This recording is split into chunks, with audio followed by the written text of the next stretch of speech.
সদস্য ছিলেন। সংগ্রামী উপস্থিতি, আজকে আপনাদের এখানে দাঁড়িয়ে বলতে চাই, আওয়ামী লীগের দীর্ঘ শাসন দেখেছেন। আমরা তরুণ সমাজ আপনাদেরকে নতুন করে স্বপ্ন দেখাতে চাই। আমার বাড়ি আপনার এই পার্শ্ববর্তী জেলা নেত্রকোনায়। 2018 সালে আমি এই কোটা সংস্কার আন্দোলনের আহ্বায়ক ছিলাম। আমরা এই বৃহত্তর ময়মনসিংহের যারা কৃতি সন্তান রয়েছি, আমরা মোটামুটি চেষ্টা করি দেশের যে কোনো গুরুত্বপূর্ণ জায়গায় গণ অভ্যুত্থানে এদেশের মানুষের সেবা করার।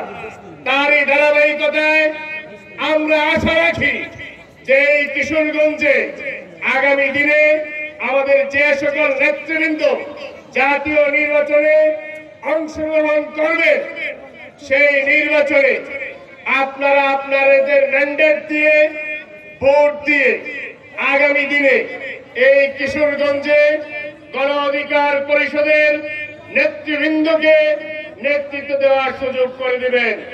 সংগ্রামী উপস্থিতি, যে কথাটি আজকে বলতে চাই, আজকে দেশে যে নৈরাজ্য সৃষ্টি হয়েছে, আজকে বিদেশে বসে যে চক্রান্ত সৃষ্টি হয়েছে, যারা আজকে বিদেশে বসে চক্রান্ত করছে, সেই ভুল কিন্তু কিছু পা চাটা যারা 5ই আগস্টের পর আওয়ামী লীগের নেতা কর্মীদেরকে পালিয়ে যেতে সাহায্য করেছে টাকার বস্তার বিনিময়ে।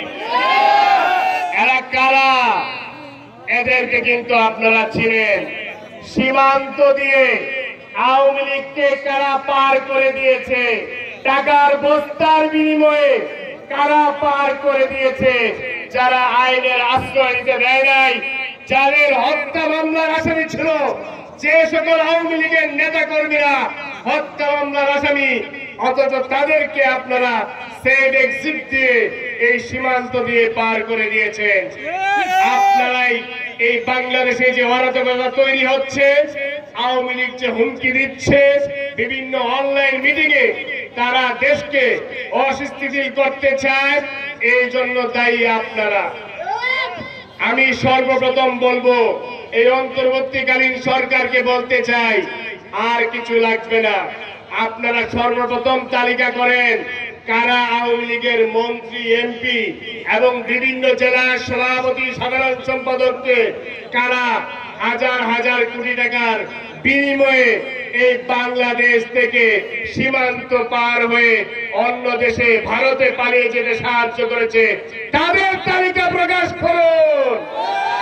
এই তালিকা প্রকাশ করলেই এই দেশের মানুষের কাছে স্পষ্ট হয়ে যাবে যে কারা আওয়ামী লীগকে গোপনে গোপনে শেল্টার দিচ্ছে, কারা এই ফেসিবাদকে শেল্টার দিচ্ছে, যারা বিগত 15 বছর এদেশের মানুষের ভোটাধিকার হরণ করেছে, হত্যা, গুম, খুন, বিচার বহির্ভূত হত্যা, সকল কর্মকাণ্ডই ঘটিয়েছে। সর্বশেষ যে কথাটি বলে আমি আমার বক্তব্য শেষ করব, সেই কথাটি হচ্ছে, এই দেশের মাটিতে আর কোনদিন এই আওয়ামী লীগের বিচার না হওয়া পর্যন্ত, বিচারে যদি আওয়ামী লীগ নির্দোষ হয়ে আসে সেটি ভিন্ন কথা, কিন্তু আওয়ামী লীগ যদি বিচারে দোষী সাব্যস্ত হয়, তাহলে এই দেশে আওয়ামী লীগ যেন আর কোনদিন রাজনীতি করার সাহস না দেখাতে পারে। ধন্যবাদ সবাইকে।